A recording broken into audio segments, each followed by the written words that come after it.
तो ये है, अब इसको खोल के दिखाएंगे, ठीक है। सूर्यांश नजदीक आ जाओ।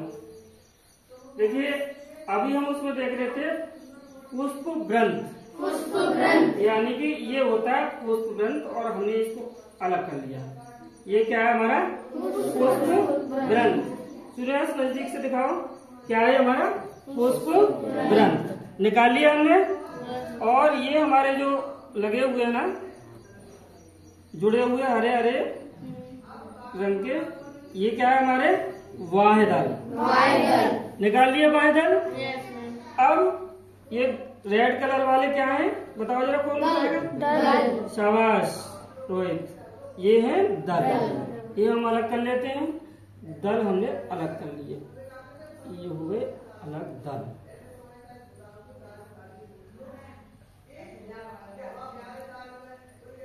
ये जो होते हैं तीनों, पुष्प ग्रंथ, दल और बाह्य दल, ये कॉमन होते हैं फूल में, ठीक है। ये ना तो मेल पार्ट है और ना ही फीमेल पार्ट है।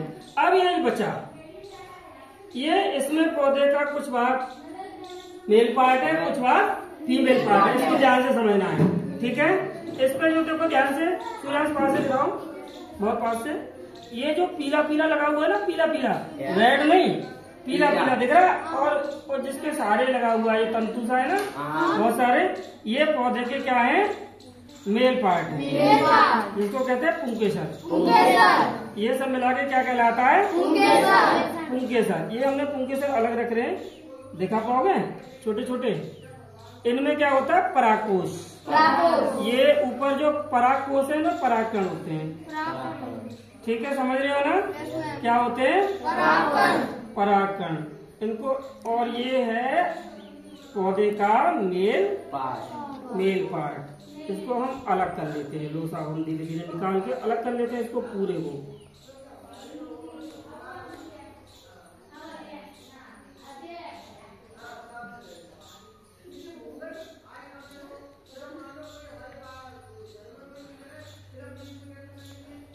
पुंकेसर समझ गए? सारे हमने निकाल लिए। अब हमारे पास ये बचा है पौधे का फीमेल पार्ट। क्या बचा है? Female part. पौधे का नहीं, सॉरी, किसका? फूल का ये स्त्री केसर बचा है, इसको क्या बोलेंगे? स्त्री केसर में 3 भाग बताए हमने, लिखाए हुए हैं। तो ये जो सबसे ऊपर का है, ये 3 दिख रहे हैं, ये क्या है? ये है वर्तिकाग्र। ये क्या है? वर्तिकाग्र। ये अलग कर लिया। अब जो बस्ती है हमारी वर्तिका बस्ती है। क्या बस्ती है? एक सेकेंड, तो लिबलिबासा है ये। इसको ऊपर से कर देंगे ना, छील देंगे थोड़ा थोड़ा, तो इसमें निकलेगी वर्तिका। वो तो वर्तिकाग्र था, अब इसमें निकलेगी वर्तिका।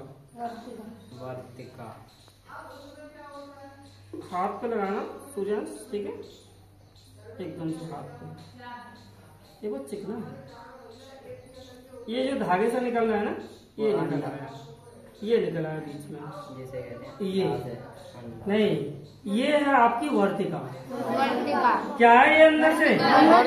वर्तिका है ना। जैसे सरसों का फूल होता है, तो इधर नीचे अंडासा भी दिखाएंगे, पूरा बताएंगे।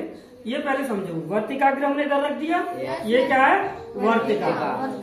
और अब हम इस वर्तिका को पूरा नीचे तक ले जाते हैं, फिर हम देखेंगे। ये हटा दिया हमने, ऊपर से कवर था, ये तो क्या था? ये कवर था ना। ये जो नीचे का भाग बचा मोटा सा, ये है अंडाशय। क्या है?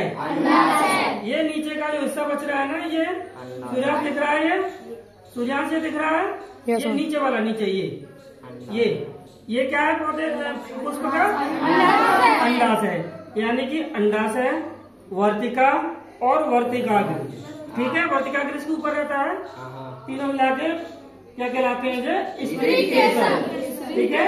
और ये पुष्प का फीमेल पार्ट होता है। समझ गए? सबको समझ आया? ये अंडा से ही आगे बढ़ के, जैसे सरसों है, दूसरे फूल होते हैं ना, वो उसमें फली बनता है। ये अंडाशय ही, इसमें बीज रहते हैं, धीरे धीरे बढ़ता है और ये फली बन जाता है। ठीक है, अब ये मेल पार्ट का काम क्या है, इस पर रहते हैं पुंकेसर, जो हमने बताया था ना, पराग रहते हैं, परागकण। परागकण जब स्त्री केसर के ऊपर गिरते हैं, यानी कि स्त्री केसर का सबसे ऊपर का भाग क्या कहलाता है हमारा, नहीं, स्त्री केसर का सबसे ऊपर का भाग क्या कहलाता है, वर्तिका। ठीक है, ये जो पराग, इधर देखो, इधर देखो बेटा, अभी हमने समझ लिए ना, ये पराग को से इनके तरफ पराग रहता है ना। जब ये पराग कण इस वर्तिकाग्र पर गिरते हैं तब जो है ये अंडाशय तक पहुंचते हैं, किसके द्वारा, वर्तिका के द्वारा, क्योंकि ये वर्तिका मिली है, अभी दिखाई हमने वर्तिका, ये समझ रहे ना, यहाँ तक पहुंचते हैं और फिर क्या होता है, बीज बनना, फल बनना चालू हो जाता है। समझ गए ना। और ये आगे चल के क्या बन जाता है, जैसे सरसों है तो सरसों की फली बन जाती है ना। अब गुड़हल का फूल का हमने लिया है, इसमें बनती होगी, हम क्या करते हैं, हम जल्दी से तोड़ लेते हैं, लेकिन हाँ इसमें बीज जरूर बनता होगा, क्योंकि फूल है तो बीज बनेगा। समझ गए सही बच्चे? उसके बाद समझ आ गया, फीमेल पार्ट मेल पार्ट समझ में आ गया, इस तरह से फली बनती समझ में आ गया, समझ में आ गया, वेरी गुड। ठीक, चलिए दिखाओ क्या बनाया तुमने।